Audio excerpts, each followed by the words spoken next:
Live from Wild Wing Cafe in Cool Springs, this is Sports Source on WilliamsonSource.com. Presented by Dailies and Twice Daily. Win $500 gas weekly with the Coca-Cola Word of the Week. And by Jack Yakubian Jewelers in downtown Franklin. A Moment's Peace Salon and Day Spa in Cool Springs. Bob Parks Realty. Franklin Skin and Laser. Push Pedal Pull in Brentwood. And Wild Wing Cafe.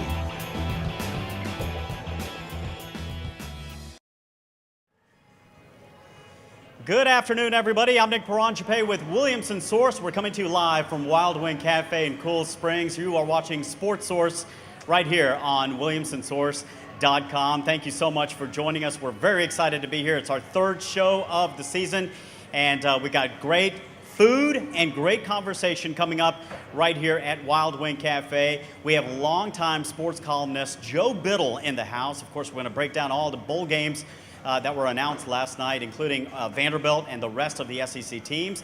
We'll also talk about the national championship, and yes, my alma mater, MTSU, in a bowl game as well. So we'll talk about that as well. Also, we've got many other great guests to tell you about. And first, I want you to get involved in this conversation. If you have a question for Joe or any of our guests, please join us. You can do it two ways, on Facebook.com/Williamson Source, or you can go on Twitter at WilliamsonSRC, #SportsSource. Again, at WilliamsonSRC, #SportsSource. As I mentioned, we have other guests as well besides Joe Biddle, and joining me now is my co-host here, Amber Pennycuff. And Amber, I know you've got, you're going to tell us about some of the guests that are going to be joining us, and you've got some other interesting stories in the next hour as well, and you go ahead and tell the folks while I go talk to Joe. That's right, Nick. All right, Thank you. We have Summit High School's head baseball coach, Chad Kirby, along with some of his players, and also Laura Sanders and some of her championship ice skaters as well. And stay tuned, we have the NFL Titans over for Play 60 at Lipscomb Elementary, and I'll recap on that, and also that CPA Alcoa game last Friday. We'll toss it back to you, Nick.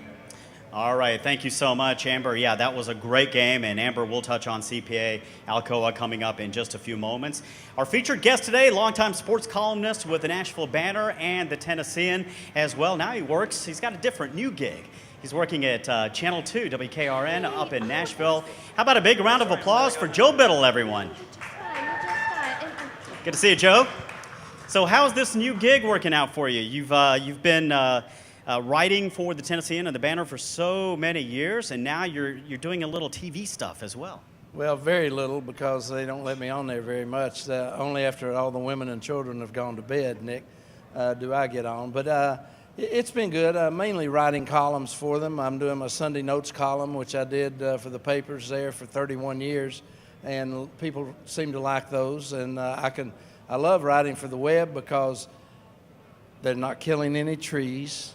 You can write as long as you want to, and you don't have an editor messing with your copy. So I really like that part of it. I'm also doing some on-air stuff with Corey Curtis and the gang down there when it's something that they think I've got some expertise in, and so that's been fun. Not very good on TV, to tell you the truth. I'm more comfortable on the radio, which I did for years, probably 25, 26 years, and then writing has always been the main job that I've had. Well, you're such a great writer, and of course I've been following your articles for many, many years, having grown up here in Middle Tennessee.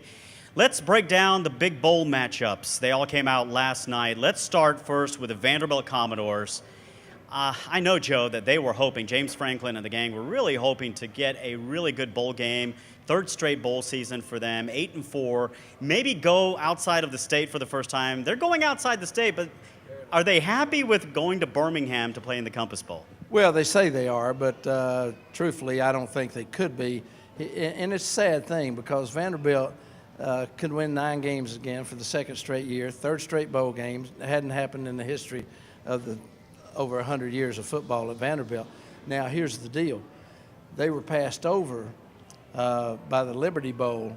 Liberty Bowl didn't want them, instead chose Mississippi State, so that knocked Vanderbilt even farther down to the Compass Bowl, whatever that is. In Birmingham, they're going to play at Legion Field. Only half of it's left. They've pretty much demolished the top part of it. and they've got to be disappointed. And I think they should be disappointed because they earned a better trip than to go, in the 3 bowls they've been to, every one of them's within a 3-hour drive. Birmingham, Memphis, and then Nashville. So I thought they deserved better. MTSU, on the other hand, they got in Conference USA. They were snubbed last year, and so they get invited this year, and they're going to be in Fort Worth. And Vanderbilt's going to be in Birmingham. But it's something to be said for the job that James Franklin's done. I like their matchup. They're going to play Houston, which is a team that's offensive-oriented, and so it'll give Vanderbilt's defense, which I thought was the strength of their team this year, it'll give them a real test. Do you think they're going to Birmingham? Is it simply just because of money? Is it the fact that they're not filling up their own stands and that the bowl committees are worried that they won't bring the fans to Florida or somewhere else? Absolutely, that's what it is. And when you get past the BCS bowls, all these other bowls are looking for crowds, they're looking for TV ratings, and all of that produces money. Vanderbilt doesn't travel well. They've traveled better the last 2 years. They didn't have to travel to Nashville, and the reason Nashville really is a bad place for them both ways, both for the bowl and both for them, they get to sleep in their own beds, and you don't have anything that makes it special for them. But I think this time Birmingham's going to be a new place. I know that Jordan Matthews is pumped up. He's from Alabama. He's going to take them home and think Mama's going to cook them some home-cooked meals. So that'll be good, and it'll be a different place for him. What about the job James Franklin has done over at Vanderbilt? His name keeps popping up recently, most recently with the USC. Do you think he stays at Vanderbilt, or does he get lured to go somewhere else? Well, I think it's hard to read his mind. He doesn't play his cards out there on the table. He keeps them under his sleeve. I think when you look at it, somebody like a Texas, he'd have to take a long look at that. That would secure his family forever, for generations, if he takes a job there with what they're going to pay. Now, this hasn't been reported yet, but they've already added $1 million to his contract since the end of the season. So he's making right at $4.1 million a year. That's good for Vanderbilt. That's somewhat competitive with the SEC. I mean, it's not with the top-tier coaches, but no, it's not Nick Saban money. But the matter of fact is, he doesn't have Nick Saban's team either. The job he's done at Vanderbilt's remarkable. All you got to see is these things haven't been done before. But I would give credit to Bobby Johnson and Robbie Caldwell for his success, some of his success too, because people like Jordan Matthews were recruited by Robbie Caldwell, and they were there in place for James Franklin to come in. What he's been able to do is get the kids to buy into what he's selling, but other coaches have done that before. DiNardo did that, Bobby Johnson did that, but what happens at Vanderbilt, if it doesn't work within 2 years, then the kids are smarter than the average bear over there. They're not going to buy into this stuff. They're going to get their degree and get out of there as quick as they can and go make the real money. Not many of them were going to the NFL during that time. And so what he's been able to do, he's gotten that message, and they've won. And that's why this thing is rolling downhill like a snowball right now. And how long can it keep going? I don't know. I know one thing. It's the most difficult job, certainly in the SEC, only private school in there. It's one of the most difficult jobs in college football, and he's done a great job there. We are chatting with sports columnist Joe Biddle here. If you have any questions out there, if you're watching us on WilliamsonSource.com, send them in. If you have a question for Joe, at Facebook.com/WilliamsonSource, also on Twitter at WilliamsonSRC, hashtag SportsSource. And if any of you out here in this lunch crowd have any questions, feel free to see Amber over here, and she will get your question in. Let's break down all these bowl games, SEC games and MTSU. But first, let's talk about the BCS National Championship game. We knew Florida State was going to get in. We didn't know who that second team would be, but the way Auburn came out, of course, beat Alabama. And what a season. What a season for the Auburn Tigers. Is it a team of destiny here? Well, I think it is. I liked it when they got beat by Alabama. They said, well, the team of destiny beat the team of dynasty. and there's a lot of truth to that. Alabama had everything going their way. Nick Saban, I don't know what he was thinking about by trying to kick that field goal that got him beat. Had 1 second left. Down in Alabama, the Auburn fans have T-shirts made up says, "Got a minute, Nick?" Or "Got a second, Nick?" Got a second, Nick? And so I think when you look at it, and I think he's, Auburn's the hottest team in the country right now. Nobody wants to play them.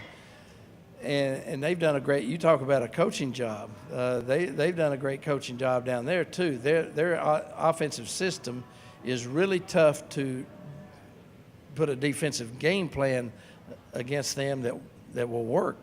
But I think that for one, and I've been a BCS guy, a Harris Poll voter since the inception of the BCS.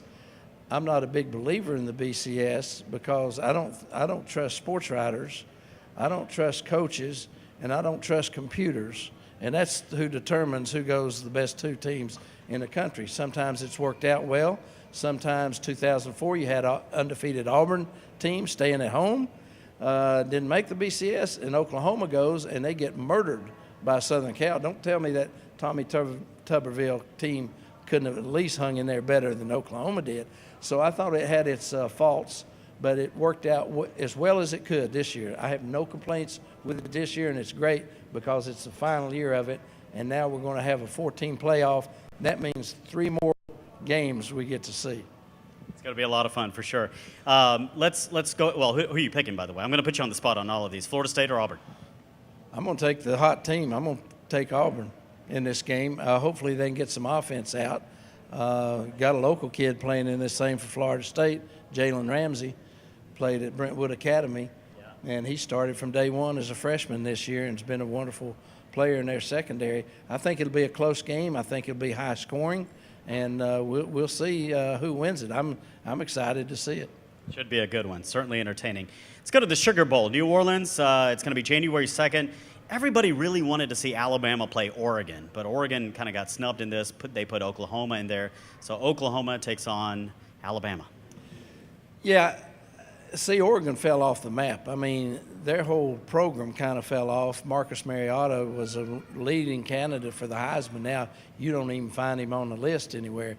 They've lost some games that they probably shouldn't have. They weren't as good as last year's team. And Sugar Bowl, they will travel to the Sugar Bowl, and I think they'll probably win that game. They'll have something to play for, and the Oregon-Alabama thing didn't materialize. But hey, Alabama's got what? Oklahoma. That's 2 storied programs going at each other, and Oklahoma came back. They lost to Oklahoma State. But they got up off the mat after that, and they're a hot team also. And Alabama certainly wants some revenge. This will be A.J. McCarron's final game. What a great career he's had down there. What a wonderful representative of not only Alabama football but college football.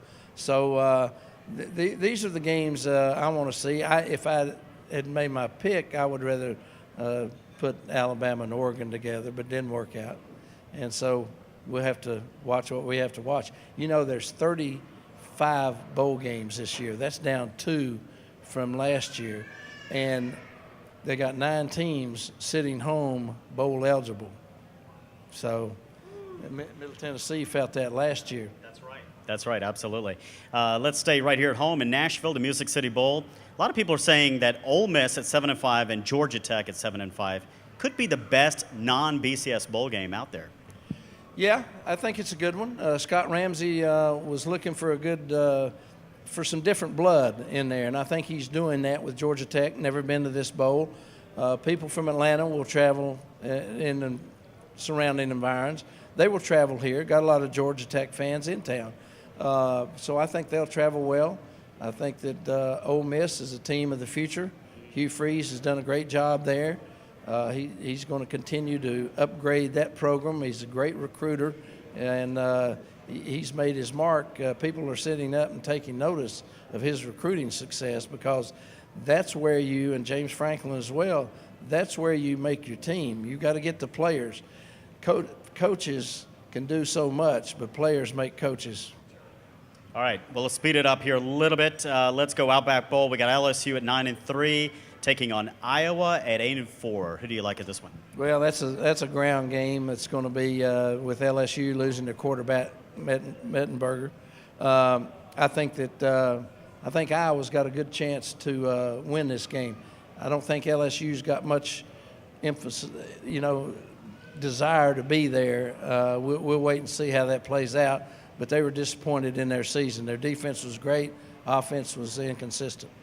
South Carolina with a great year at 10-2, taking on Wisconsin at 9-3 in the Capital One Bowl in Orlando. How do you see this one going? Well, people seem to forget that South Carolina was the only team to beat Missouri this year, so they're capable. Connor Shaw is a great quarterback, is really underappreciated by college football fans.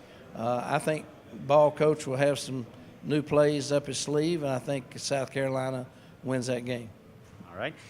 The Cotton Bowl, this one to me is maybe the most intriguing matchup. We got 11-2 Missouri, which we know can put up some points, against Oklahoma State, which we know can put up some points at 10-2. Interesting, intriguing matchup. That's a good matchup. I like that one. Missouri's a good team, and we've seen that. They came out of nowhere. Some SEC fans didn't realize they were in the SEC until their team beat them. So I think when you look at it, I think Missouri is a team that will really put out a total effort. I'm not so sure about Oklahoma State.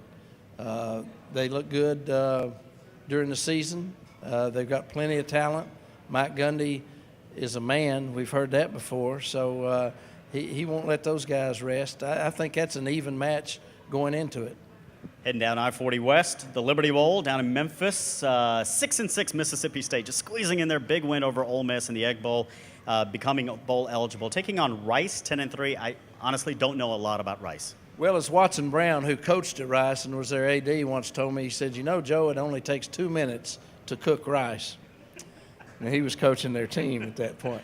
So I think I don't think there's any question that Rice is going to be the underdog in this game, but not much of one. Mississippi State got in because they passed Vanderbilt over. They wanted to bring crowds in there. This is the 50th anniversary from the first time Mississippi State played in the Liberty Bowl.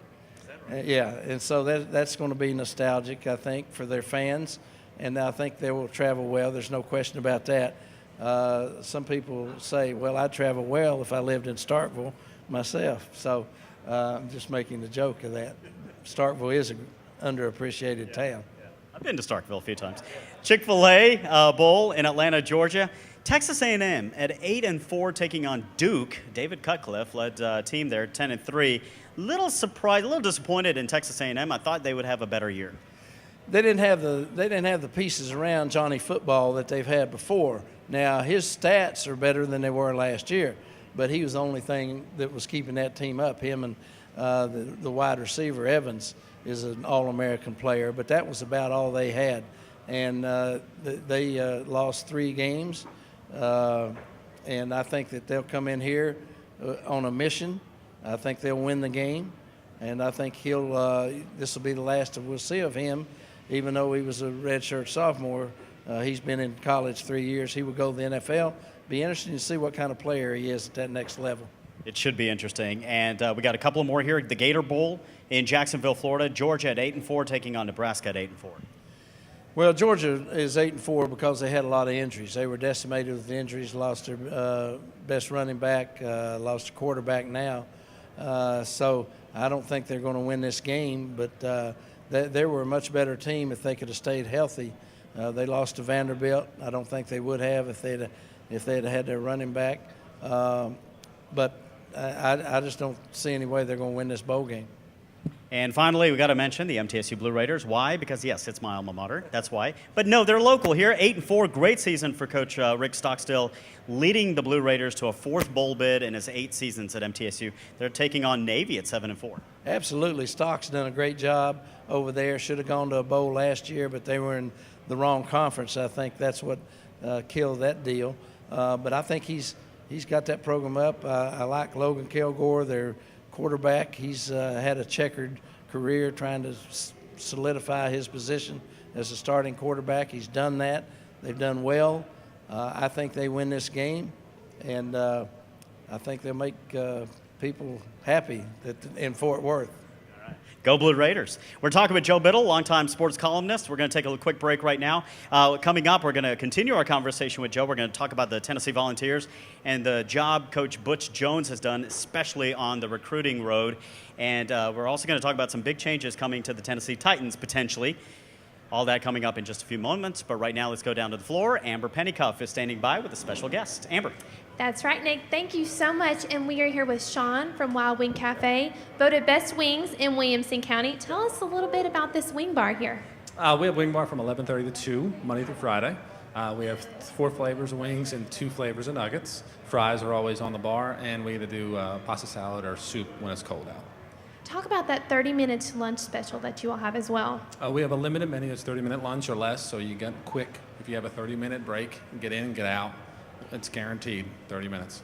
And I know throughout the week you have, family events, different nights. Talk about that a little bit. Yeah, tonight is Monday. Tonight we have the kids' night. We have a kid movie, and when you come in, you get a kids' meal for $1 with adult purchase of adult menu, and then stick around for the movie. It's a great night to come out, and then we have a songwriter night at 9 o'clock starts. Wednesdays we have a half-price salad all day. It's a great day, great midweek lunch, light. Fridays we have live bands, and then we have a big push for our New Year's Eve this year. We have a great band, Ruby Screw. They played last year. We had a big following.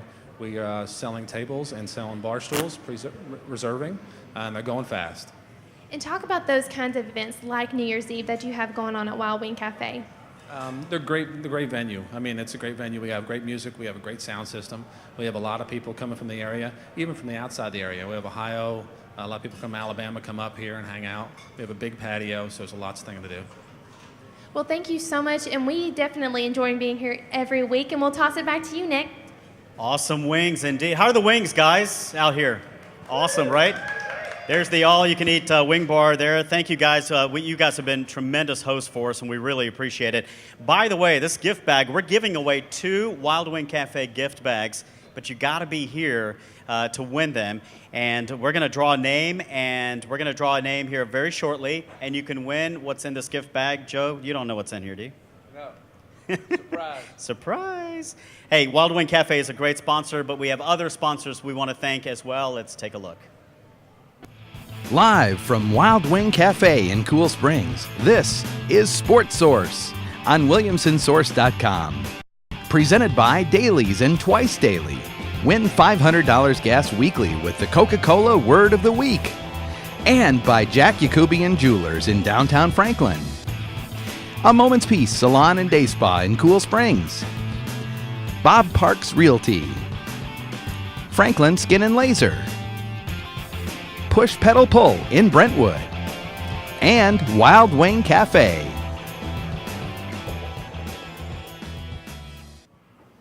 All right, again, we want to thank all of those great sponsors and, of course, Wild Wing Cafe for hosting us here every Monday for Sports Source from 12 to 1.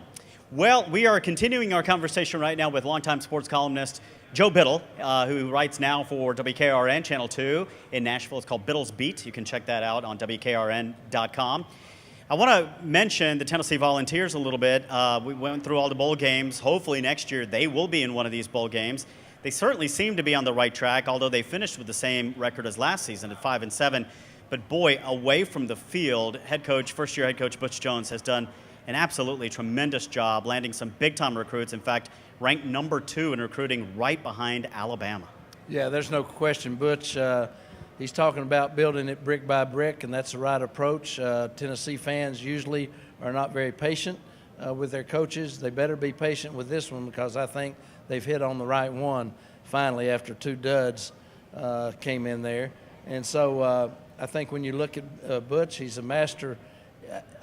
That was a question I had. Can he recruit in the SEC? Because he didn't have many, if any, coaches that had SEC experience recruiting. And that you're swimming with the sharks in this league when you go out recruiting. He's done a masterful job. One thing he's done, he's built a wall around this state. He's keeping the best state players, and it's a good season to have them. We have outstanding players nationally ranked.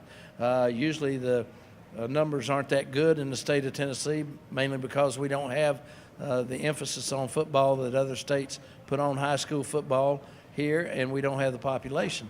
So, and you've got to recruit outside.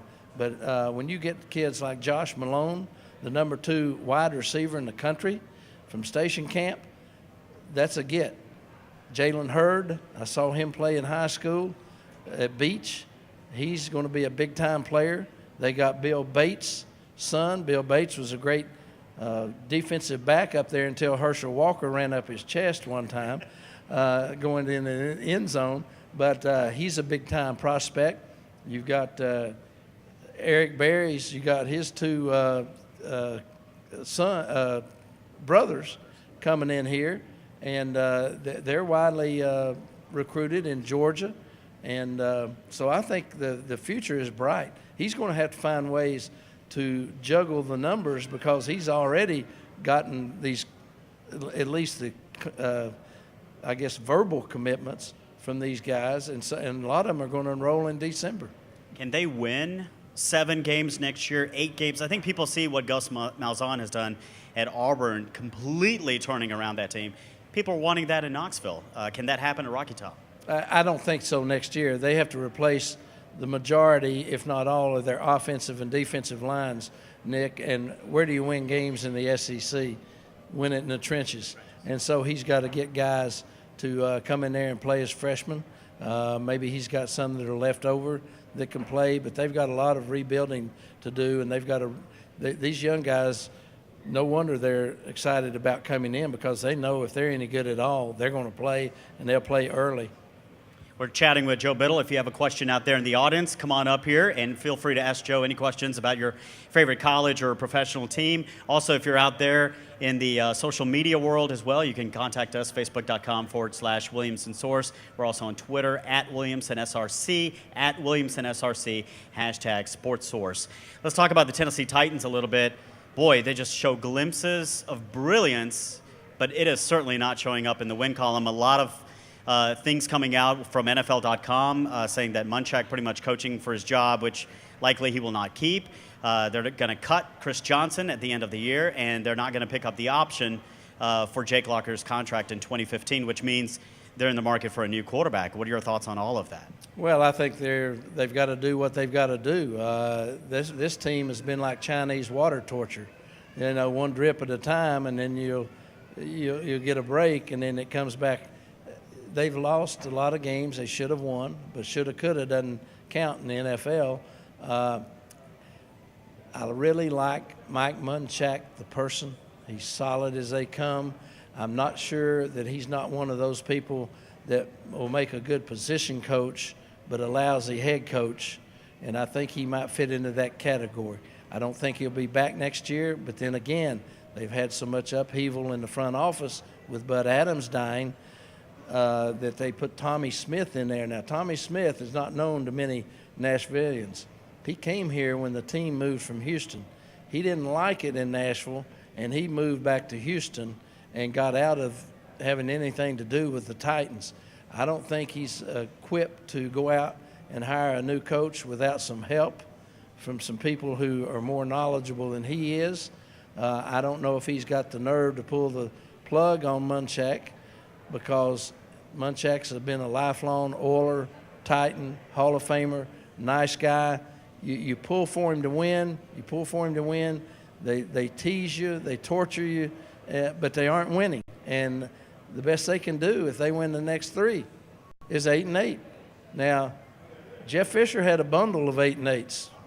A lot of people wanted to call him Coach 8-8, but Munchak cannot survive on this. And if they change coaches, Nick, I think they have to clean house of all the old Houston Oiler contacts and things like that. They got to get new people in here that haven't had anything to do with the organization and go forward from them. But they've got to find out who's going to run that organization, who's capable of running it, or hire somebody that's capable of running it, because Tommy Smith is not the guy for that job.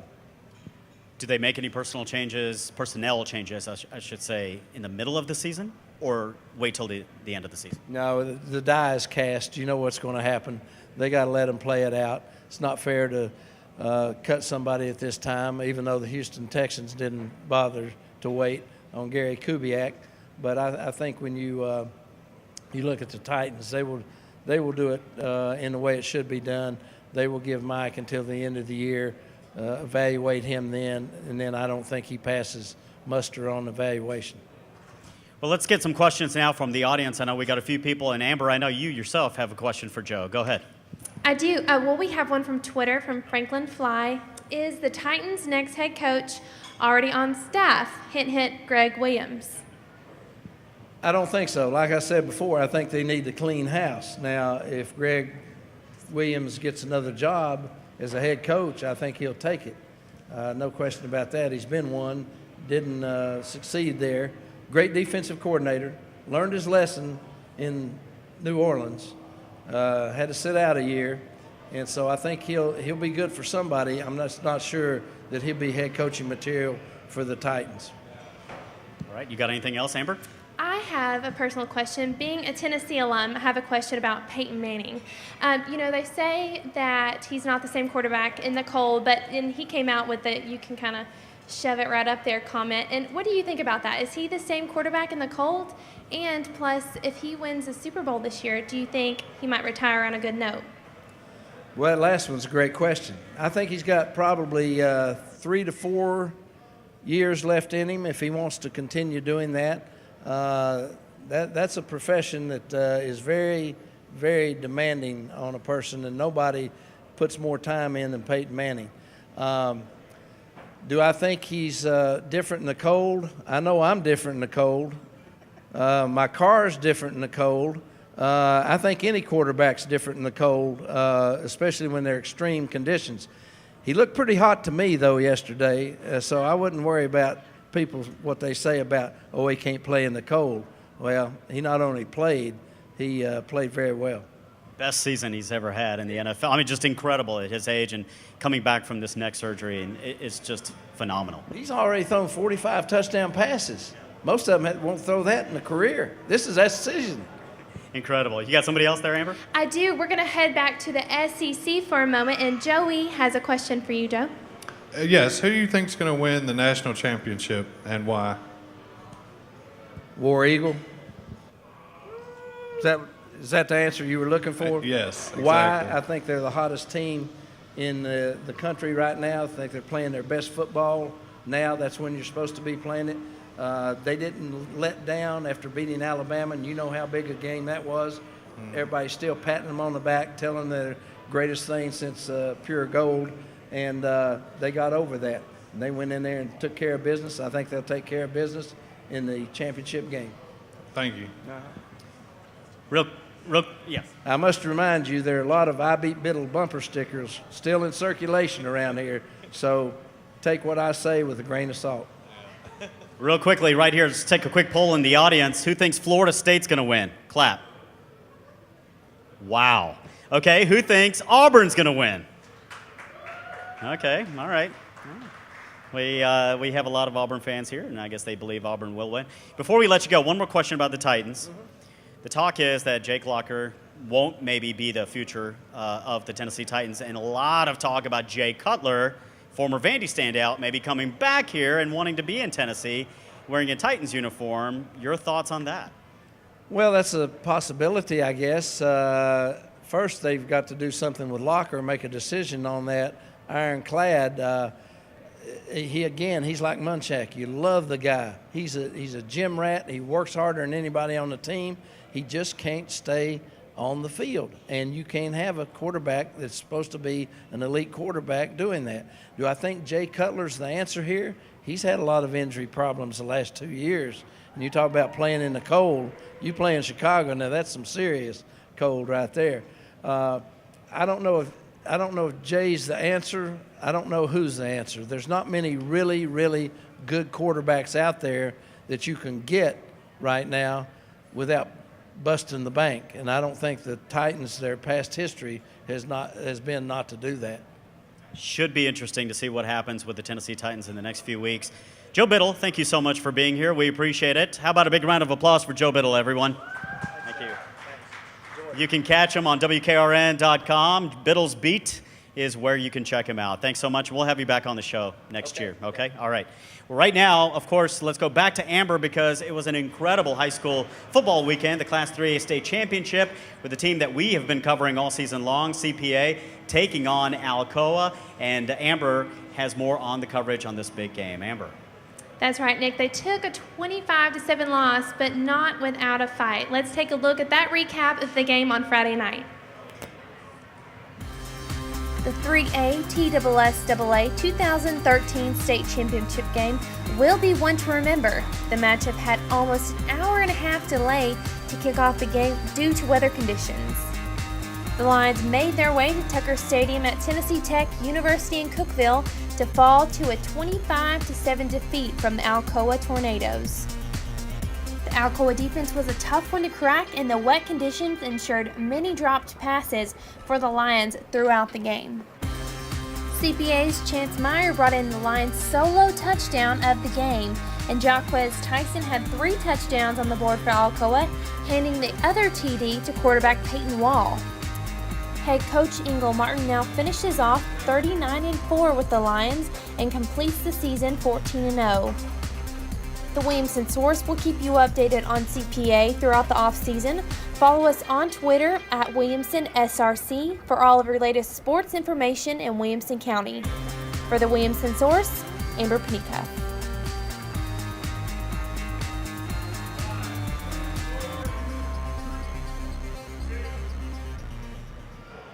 And CPA does have a ton of influential players returning back next year. They were juniors. But right now we're going to switch over high schools. And we're going to talk about the Franklin High School Band. We're here with their band director, David, and talk about nationals, 15th, and you're number 1 in the state.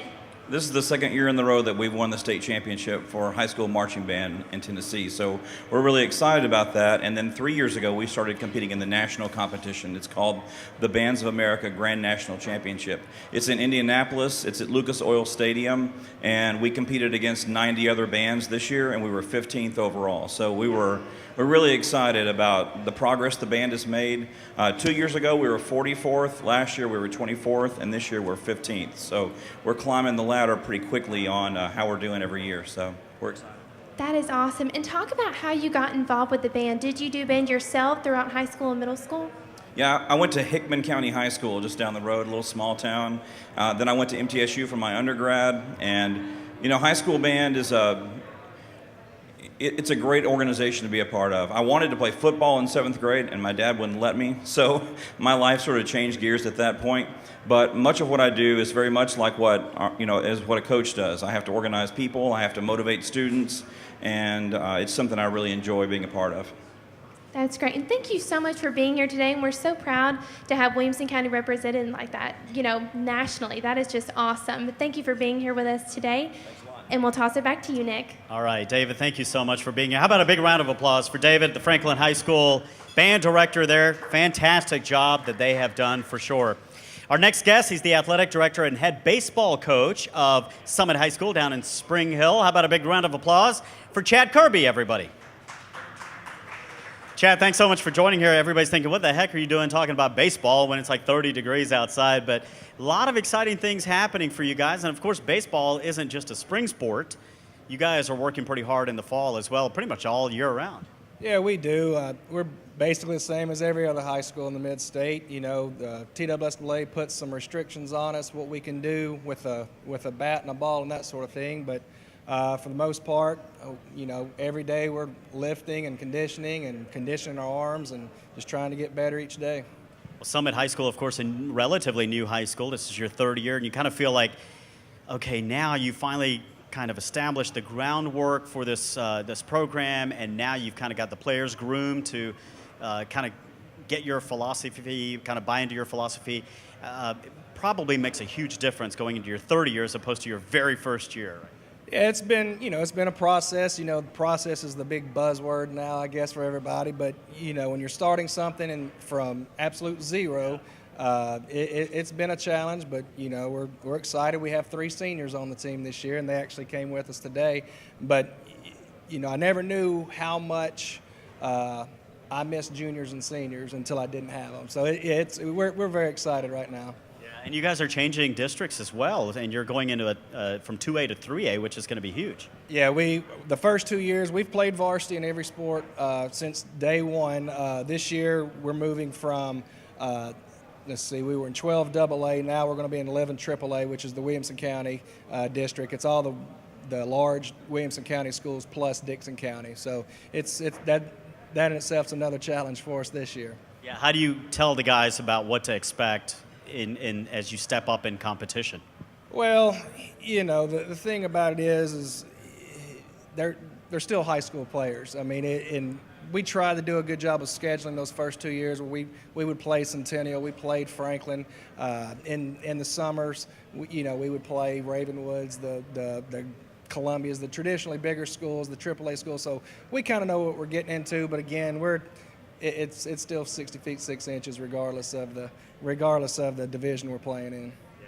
Well, let's talk to 3 of your seniors that you have, the only 3 seniors on your team. One of them is Dale Burdick, committed to Mississippi State, actually signed with the Bulldogs down there. And Amber is standing by with Dale and 2 of the other guys. Amber? That's right, Nick. We have Jordan Kelly, we have Dale Burdick, and Nick Walker. All right, talk about what positions do you all play?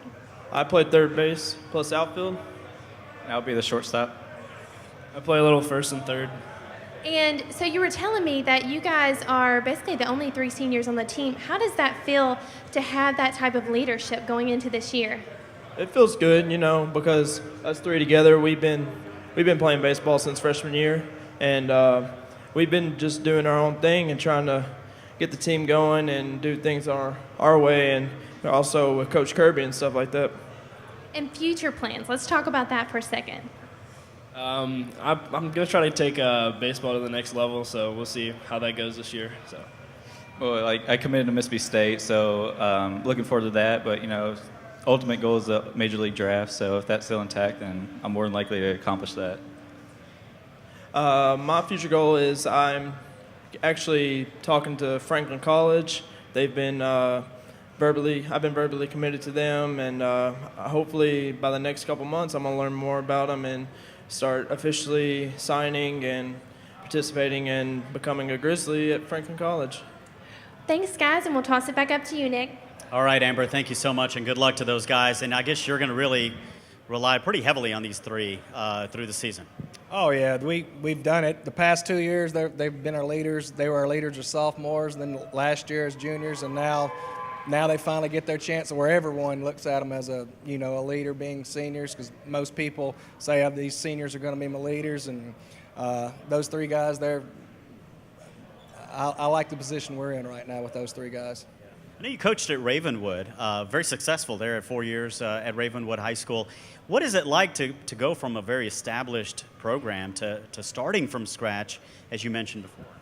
Well, it's very similar. I mean, the big challenge for us when we got to Summit was, things that you don't think about. If we needed to go work on the field at Ravenwood, hey, we went and worked on the field at Ravenwood.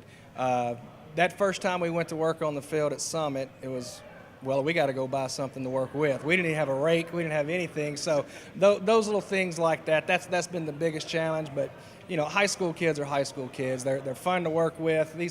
These kids have been through a lot with growing a school and not having much and that sort of thing. But our administration at Summit and everything, it's made it a fun process. I mean, and now hopefully we're going to start reaping some of the benefits from the hard work that's been put in for us. And when do you guys get back out on the field?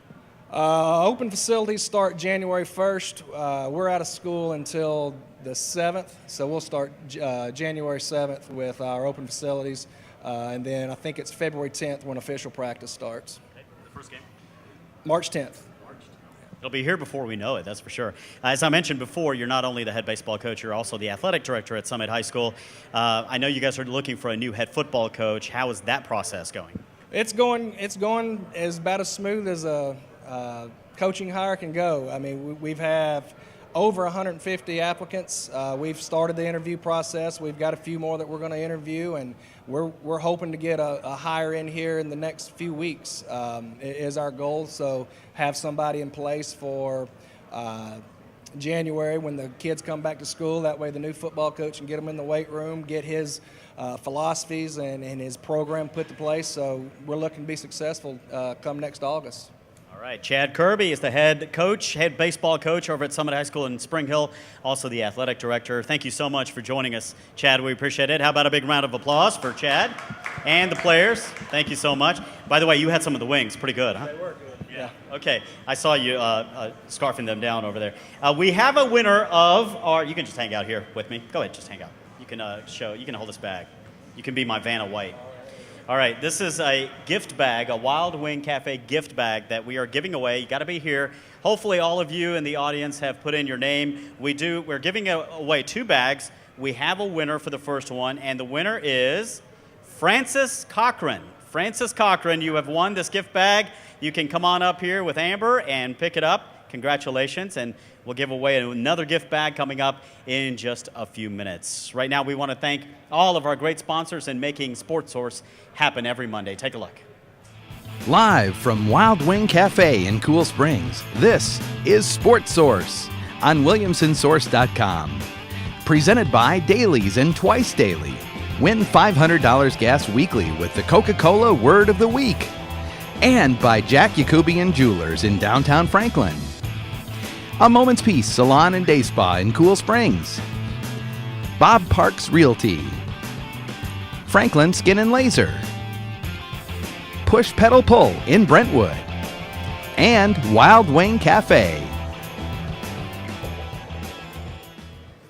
Again, we want to thank all the wonderful sponsors making Sports Source happen. This is our 3rd Monday. We're going to take a little bit of a break over Christmas and then come back strong again in January. And the place hosting us has been Wild Wing Cafe here in Cool Springs with an all-you-can-eat wing bar. Incredible for sure. And it's $10.99, 30-minute lunch guaranteed. Best wings in Williamson County for sure.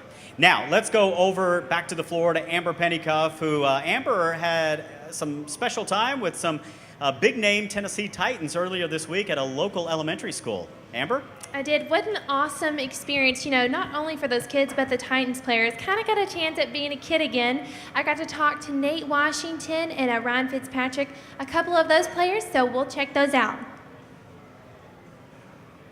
Florida State's doing a great job. I'm happy to be a Nole this year. Well, I've always been happy to be a Nole, but they're just doing excellent. They have a great quarterback in Winston. Jimbo Fisher, he's doing an excellent job in bringing this program.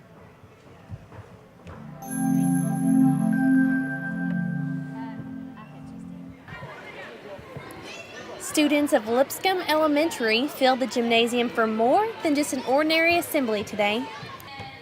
On behalf of the NFL, the Tennessee Titans and Comcast presented the school with a $10,000 NFL Play 60 grant, all for health and wellness.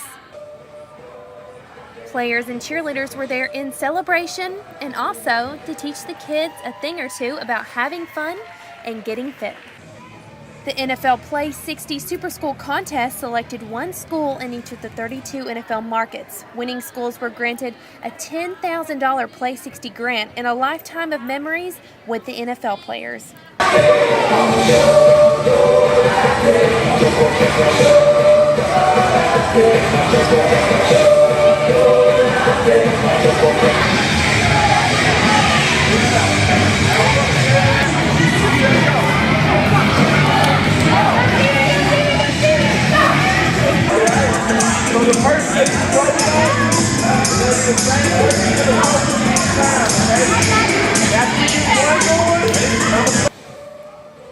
And Titans players like Nate Washington worked his moves on the court with the kids and even had his own jump rope station.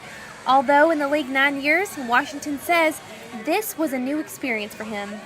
It was definitely a new experience for me. I've been in the league 9 years. This is my first Play 60, but it was good to come out and relate to the kids, see their smiling faces and seeing them active kind of gets my blood, juices going. So it was a good experience for me. I'm happy I came. Washington stressed just how important it is to remind these kids to stay active. It's very important right now, especially in today's society. You know, it's definitely a technical society for these kids. They can go in the house, play video games, watch TV all day. But the most important thing is that they remember to stay active, you know, to come into these situations and get out into the environment and get their blood flow going, you know. So we're just happy to see them coming out and getting active and keeping their health together. And maybe the kids can take some tips from defensive end Cameron Wembley. He also was there to join in all the fun. Wembley says that he was extremely active as a kid, and the NFL is doing a great job at promoting these kinds of healthy initiatives. Yes, I was very active. I played a lot of sports. Of course, school, PE, and stuff like that was also big. So I think it's great that the NFL has reached out to different schools and that they've given this grant money to this school to be able to do more, to gather more resources, to teach kids how to be active and different things that they can do to stay healthy. The lively bunch could travel around to different stations and get active with the different players. Harvard grad Ryan Fitzpatrick taught the students a little something about being a quarterback with his station and says that his kids were fired up. We had a great time today. Just really sharing our experiences in terms of all the exercise and the healthy things that we do and trying to pay it forward for all the little kids. But they were fired us up to have us here today, and we had a lot of fun. Being able to interact with all the kids, the Titans kind of got a shot at being a kid themselves. I had a chance to speak with Tennessee native Cody Sensabaugh and asked him about his football aspirations growing up. And since the Titans weren't a team at the time, Sensabaugh says growing up he was all Cowboy. Oh, well, the Titans didn't get here till like 1999, so I was like 11 then. So growing up, I was a Dallas Cowboys fan because they were America's team, and my dad was a huge Cowboys fan. So I would say the Cowboys because he always had them on, but I enjoy being here. Parents' ears will be filled with words of excitement from their children for years to come. Not only did these players give the gift of fitness this holiday season, but granted a lifetime of memories. For the Williamson Source, I'm Amber Pennycuff. And speaking of bowl games, I had a chance to catch up with Florida State alumni Cameron Wembley. Take a look at what he said about Florida State going all the way. Florida State's doing a great job. I'm happy to be a Nole this year. Well, I've always been happy to be a Nole, but they're just doing excellent. They have a great quarterback in Winston. Jimbo Fisher, he's doing an excellent job in bringing this program along and restoring us back to the elite status that we once had. What do you see in their future? I see a championship in their future, near future, especially with Bama out of it. But I didn't think that Bama would be able to get us anyway. But with them being out, I think we pretty much secured that number one spot in a BCS championship. As a Nole, who would I want to see us play? Well, I think the Alabama game would have been great. Unfortunately, that's not going to happen. But honestly, whoever we play, they're probably going to be in trouble. Auburn will be a tough team to beat, but you can bet that Cameron Wembley will be sporting those Seminole colors in January. Toss it back to you, Nick. All right, it should be interesting, and of course, a lot of Florida State alum out there playing in the NFL for sure, and Cameron Wembley just being one of them. Next up, she is the coach of some really talented figure skaters in Cool Springs at A-Game Sportsplex. In fact, 4 of her skaters have qualified for the U.S. Figure Skating Championships, which will be held in January 5th through the 12th in Boston, Massachusetts. How about a big round of applause for Coach Laura Sanders, everybody? Thank you so much for being here. Thanks for having us, Nick. We're excited. Yeah, this is incredible. I mean, you've got 4 of your skaters that will be qualified, that have qualified for this. This is the Super Bowl of figure skating, is it not? It absolutely is. This is the national championships, and they're held this year in Boston. And what's really exciting about it this year is these are our Olympic trials. So. Okay, now explain to us a little bit the different divisions of figure skating and how it relates to the Olympics. The only actual athletes that qualify for the Olympics are those that are in the senior level at nationals. This year, our 2 pair teams are not at that level yet. One of them is a little more than halfway there, but the other ones are brand new. We hope to be there in the future, though. Yeah. You've coached many champion teams. Well, first of all, give us the names of the 4. Let's get those out, first of all. And then tell me how this group is different and kind of set themselves apart from the others. Well, first of all, our younger team, the young lady's name is Kristen Lyle George, and she's 12 years old. 12. Her partner is Jake Pagano, and he's 14. And they actually are competing at the lowest level of nationals this year. The next team that we have, or the team that we have here today, Lindy LaChance, and she's 18, with her partner Kenneth Anderson, who's 18 as well. They are moving up on that qualifying level as far as going to the championships this year. Lindy and Kenneth have been together for 7 years, so I'm really proud of that team. I'd like to say what makes them really unique is they're all here from Williamson County, and that's not often the case when it comes to these kind of athletes.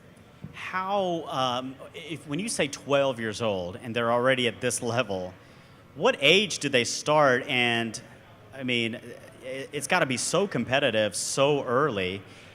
Just the grit that they must have to be this competitive at such an early age.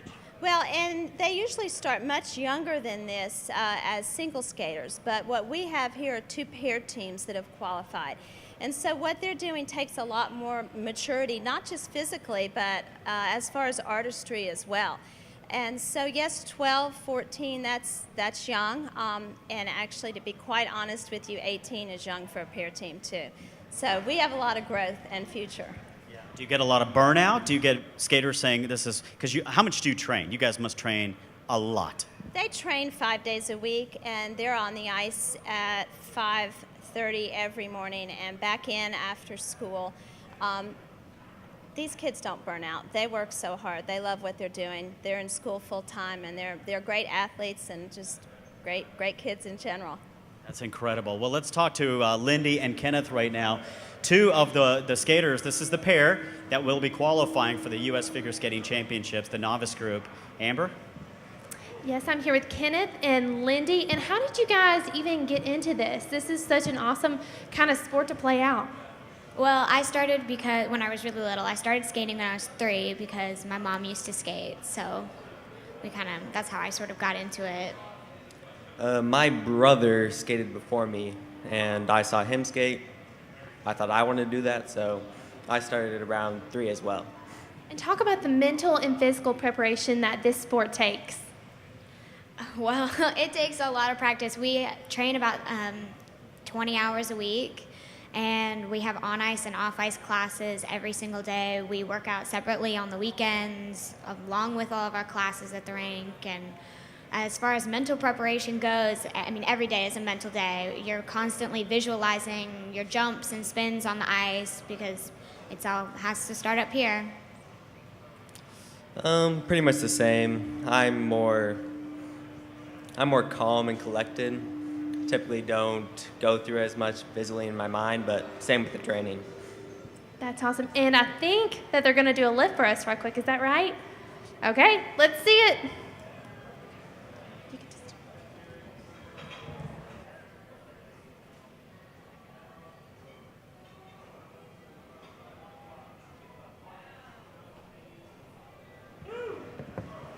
That is awesome. I cannot do that if I tried. I would fall on my face. That was great, guys. We'll toss it back to you, Nick.